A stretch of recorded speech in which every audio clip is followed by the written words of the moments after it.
Mais avant ça, il est 6h14. Bonjour John Jaffar. Bonjour. Et bienvenue sur Radio Classique dans la France de demain. Vous êtes le président de Pictaderm. C'est un service qui permet aux pharmaciens d'être en lien avec des dermatologues. Comment ça fonctionne ? Oui, tout à fait. Alors en fait, on s'est rendu compte que dans toute la France, il y avait des problèmes pour accéder à des dermatologues rapidement. Oui. Et donc, on met en contact des pharmaciens avec des médecins experts qui vont pouvoir répondre. Donc le pharmacien va prendre en photo son patient, lui poser quelques questions via un questionnaire clinique et nous l'envoyer. Et nous, derrière, on a une communauté de médecins qui va pouvoir répondre en moyenne en 12 heures avec une ordonnance si besoin. Donc ça se fait en pharmacie à l'intérieur ? Tout à fait, ça se fait en pharmacie. La téléconsultation se fait donc avec des médecins qui sont partenaires ? Il y en a combien ? Exactement. Alors on parle de téléexpertise. On a aujourd'hui 25 médecins qui nous font confiance et qui répondent aux demandes chaque jour. Et comment vous faites pour convaincre ces médecins de participer à Pictaderm ? Alors il y a plusieurs choses. Déjà, le cadre de la téléexpertise leur permet une rémunération de la sécurité sociale à hauteur de 20 €. Et une chose assez forte, c'est que ces médecins-là sont conscients du fait qu'ils ne peuvent plus faire du soin de qualité. Aujourd'hui, on leur propose de prendre en charge des patients un peu plus rapidement de manière digitale, grâce à un travail qui est effectué par le pharmacien en amont. Et donc, ça leur permet de voir des patients beaucoup plus rapidement et beaucoup plus efficacement. Quand vous parlez des médecins, ce sont des médecins généralistes ou des dermatologues ? Alors, on a les deux. On a des médecins généralistes qui vont pouvoir être formés à la dermatologie via des diplômes universitaires et qui vont prendre en charge un certain nombre de demandes. Et pour les demandes les plus compliquées, on a des dermatologues. Et les dermatologues sont majoritaires tout de même en bout de chaîne ? Non, les médecins généralistes sont majoritaires parce qu'on s'est rendu compte que toutes les demandes qui relevaient du premier ressort en fait pouvaient être prises en charge par ces généralistes. Et d'où est venue cette idée de Pictaderm ? Alors, c'est une expérience personnelle de deux associés. Alors moi-même, j'ai eu un problème de peau, donc j'ai dû attendre 2 semaines mon médecin traitant parce que c'était les vacances scolaires. Donc j'ai d'abord vu mon pharmacien qui m'a dit qu'il pouvait pas me prendre en charge. Au bout de 2 semaines, je vais voir mon médecin traitant qui me dit non, là finalement il va falloir aller voir votre dermatologue. Et donc j'ai attendu 4 mois. Et au bout de ces 4 mois d'attente, c'était une consultation de 5 minutes à l'œil nu avec quelques questions.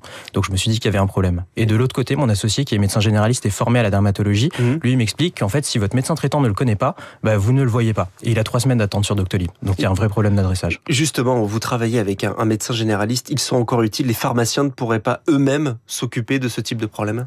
Non, en fait ce n'est pas leur travail. Les pharmaciens ne sont pas diagnosticiens, donc ils ne peuvent pas poser un diagnostic, ils ne peuvent pas délivrer des médicaments sans ordonnance et ils n'ont pas vocation à le faire. En fait leur responsabilité pénale serait engagée. Et donc le but c'est de, justement, ces pharmaciens-là reçoivent ces patients-là qui sont désespérés et n'ont pas de solution. Et nous on leur apporte une solution. Le problème de fond vient du manque de dermatologues qu'il y a en France. C'est aussi le cas pour d'autres spécialistes ? Tout à fait. Alors, toutes les spécialités sont en tension, même la médecine générale est en tension. Nous, on s'est concentré sur la dermatologie dans un premier temps, parce que c'est une spécialité qui est quand même assez visuelle, même s'il n'y a pas que de l'image. Le but, c'est de travailler avec d'autres spécialistes pour ouvrir d'autres spécialités également. Lesquelles, par exemple ? On pense à l'ORL, notamment sur les otites, avec la fourniture d'un otoscope aux pharmaciens qui pourrait peut-être prendre des photos. Mais encore une fois, on travaille avec les spécialistes pour trouver la meilleure solution possible. Comment on explique ces tensions aujourd'hui ? Ça a été le fruit en fait de décisions politiques successives, notamment le numerus clausus qu'on connaît tous. Et aujourd'hui, malgré les efforts qui sont faits pour ouvrir ce numerus clausus, il n'y a pas assez de praticiens pour former les nouvelles générations. Donc finalement, on se mord un peu la queue et on est dans un schéma où on ne permet pas de renouveler le parc de médecins. Et pour se concentrer sur Pictaderm, quel est votre modèle économique ? À quel moment vous gagnez de l'argent ? Alors, donc comme je vous le disais, le médecin va pouvoir facturer la sécurité sociale. Le pharmacien, malheureusement, non. C'est en discussion et on pousse tous les jours pour qu'il puisse être rémunéré pour ce service. Donc en attendant, le pharmacien peut mettre à contribution le patient. Et donc nous, on va prendre des frais de mise en relation aux pharmaciens et aux médecins à chaque patient qui va pouvoir être traité. De l'ordre de combien ? C'est fixé à chaque... C'est fixé, alors c'est de 2 € pour le pharmacien, 2 € pour le médecin. Donc c'est des frais qui sont très minimes. Le but est d'encourager de prendre en charge des patients. C'est l'un des freins peut-être à l'utilisation de ces services, le fait que ce soit payant ? Alors, non, aujourd'hui, on se rend compte que même si en France on a une culture où la santé doit être accessible et gratuite, il y a quand même une tendance des patients à se dire 5 € finalement j'achète un service qui m'est précieux, qui m'est utile, et donc finalement c'est pas forcément un frein. En tout cas, nos pharmaciens ne nous le remontent pas. Et l'intelligence artificielle, est-ce que c'est une technologie que vous utilisez ? Du tout. Alors pourquoi ?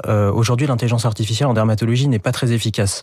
Il y a 2 choses. L'oncodermatologie, donc tout ce qui va être les grains de beauté pour la cancérologie, ça c'est efficace parce que c'est très visuel.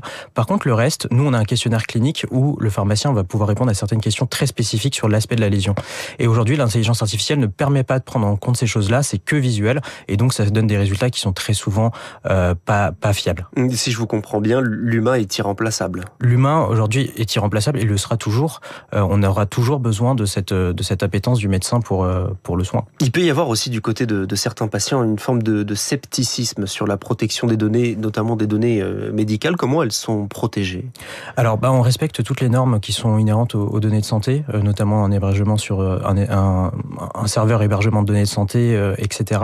Le but est de rassurer le patient à ce niveau-là, parce qu'on est en Union européenne, on est en France, et on a des normes qui sont extrêmement strictes, qu'on respecte, et donc les données sont totalement protégées. Merci John Jaffar, le président de Pictaderm dans la France de demain. Merci à vous d'être venu ce matin. Votre interview est à retrouver évidemment sur l'application et le site